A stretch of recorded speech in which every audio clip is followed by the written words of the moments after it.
Hey everyone, it's Katie here, and yeah, welcome back to a new video. And yeah, I've been playing Scarlet and Violet for just around 2 weeks or so, and yeah, I want to give you guys my honest review about the game and how it is overall. So this video will be about the story. Um, we'll address the bugs and glitches, how I feel about the game overall, and how I felt playing this game competitively so far. Alright, so the story of Scarlet and Violet. It's probably one of it was very good, honestly. It was a very intriguing story. I loved pretty much every aspect of the story, really. Obviously big spoiler warning, so if you haven't finished the game yet, please do click off the video. I'll just give you guys a few seconds to do that. But 3, 2, 1, nice. But anyway, yeah. So the whole story was really cool. So I guess, yeah, the gym story, or gym treasure hunt or whatever. Classic. I love that you can do the gyms out of order. But then it gets really difficult. Especially if you do like the ice gym first.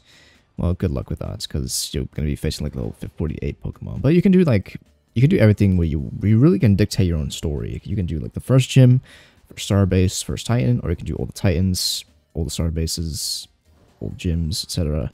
I think it's better to do a combination of the three, but I loved it. And then once you go to Area 0, in the post game, or whatever, the end game, basically, the points of like Area 0 and stuff are like really cool. The music's great. You know, it's just such a cool little area to be in overall. If I do say so myself. I love just like flying around here. Feels like I'm in like a completely different world. I mean, look at this. This is absolutely insane. There's so much to explore around here. And I love that you can just like literally say, alright bro, you know what? I'm just gonna jump off into the abyss. Just all the way straight down. Let's see if we can make this. Looks like we barely won't, but we can just do that. Boom, look at this. Really cool. I love everything about this area. It was really cool. And fighting the professors, that was something else. Like, fighting the AI professor was insane. Paradox Pokemon, just got the past Paradox Pokemon, really cool overall. I really love that. But yeah, let's move on to, I guess, to the next section, which are going to be bugs. Overall, I didn't really experience too many bugs, to be honest. I didn't really experience too many glitches, too many bugs. I mean, there's a few graphical things here and there, a few performance issues, but I don't really care too much about that stuff. Like, I really do not care about graphics. I mean, I've played like a lot of games that look really horrible, like really bad, but they just play so well. And I like Pokemon Violet for that reason, or Pokemon Scarlet and Violet for that reason. Like, it's an insane game. Aside from all the glitches and bugs, which are really funny, some of them are insanely funny.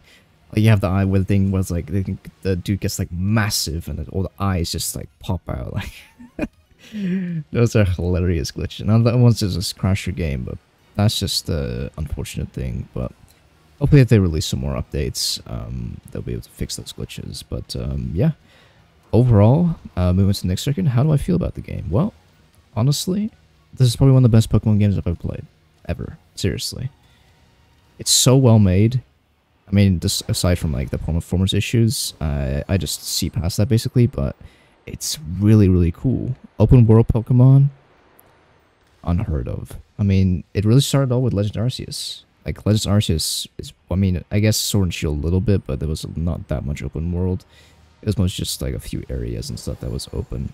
But Legend Arceus fully open world. That was crazy. Really cool. If you haven't played Legends Arceus, I definitely recommend playing that. But it's like a similar feel to this game. I really love it overall. I love the open world design. I prefer much more than the traditional side. And I think it's a good thing. Changing up the formula a little bit, doing some loaded copies of other games like Zelda, and incorporating into Pokemon. You know, it works. As you can see, it's like, it has like one of the best selling like games of all time of Pokemon.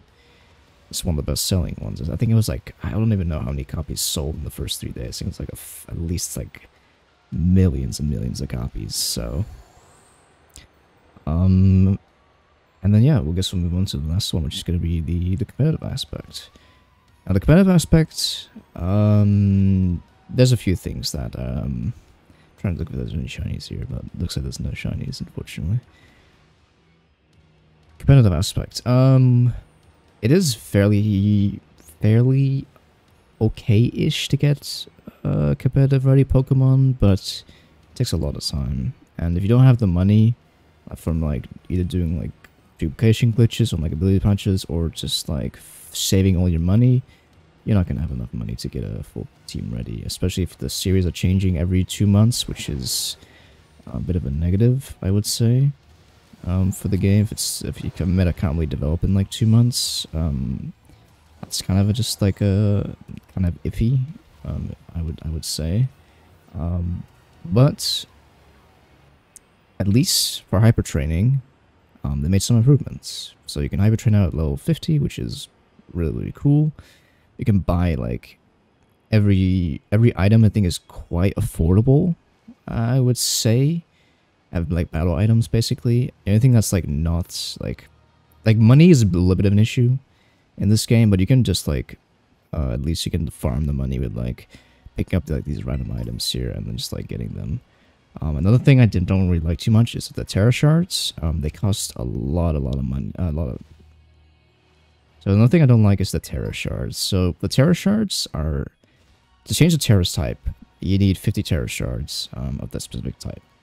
Let's say you want to, I don't know, you have a Grass Sylveon that you got from a raid, let's say. If you want to change it to like a Fairy Sylveon, you need 50 Terra Shards, and you can only get 50 Terra Shards from either picking up, like I just did before, from these like Pokeballs here. You can sometimes get Terra Shards, or so we just got Bug Terra Shards, or you have to do specific raids. Now the raids are really cool. I love the raids. It's probably one of the best. I think it's much better than Dynamax for sure. It's much faster than Dynamax if you have like a good Pokemon. If you have a good strategy, like using Iron Hands, like Billy Drum Iron Hands, or you use like a Azumarill Belly Drum, it's really good. Or you use Screech Berserker with Helping Hand, Iron Head, etc. Some strategies are like really good for those type of raids. So I think overall, I love competitive Pokemon. I'm gonna continue playing it, but I don't know. There's got to be like some maybe in the DLC they'll add that, but a way to get 0 IV on a stat would be amazing. Like actually would be so cool to have, because right now there's not really a way to change that, to change the 0 IV. You have to reset for it, or you have to get a 0 IV Ditto and breed it for 0 IV. So the reason you want 0 IVs in a stat, let's say you're playing, I don't know, Trick Room, or you're using a special attacker. So by having 0 IVs, moves like Foul Play do much less damage, because it calculates the amount of IV, or amount of investment or whatever you have in attack. So if you have like 31 IVs into attack versus like 0 IVs in attack, you're gonna take a lot more damage basically than you would with like less attack IVs. And same with speed. With speed, doesn't really matter. That's more for like Trick Room. So like Pokemon like Torkoal, or like Pokemon like a Moongus, or like any Pokemon that really wants to like benefit off of Trick Room, likes to run min speed. If you want to run min speed and min attack, like for Moongus, Bronzong, Torkoal, a lot of these mons, Hatterene, also a thing for like min, like 0 IV attacks, or 0 attacks and IVs. They really need, but to reset for that is quite annoying, but I guess there's not much else we can do right now. I mean, we just have to hope that maybe they add something in the DLC, maybe, but overall, competitive, I really love it so far. It's only been, at least we're gonna get ranked battles tomorrow, which is gonna be really cool. I'll be uploading that, obviously, hopefully. But yeah, I love this. This is so cool, man. I love this game so much. I put like 100 hours into it in the past like a week and a half, 2 weeks. So yeah, I really hope that this game really thrives in the next 3 years. So thank you all for watching. If you want to subscribe and just want to see more VGC content, obviously hit the subscribe button. You can always unsubscribe later. And yeah, thank you all for watching. See you guys in the next video. Stay tuned for more. You see?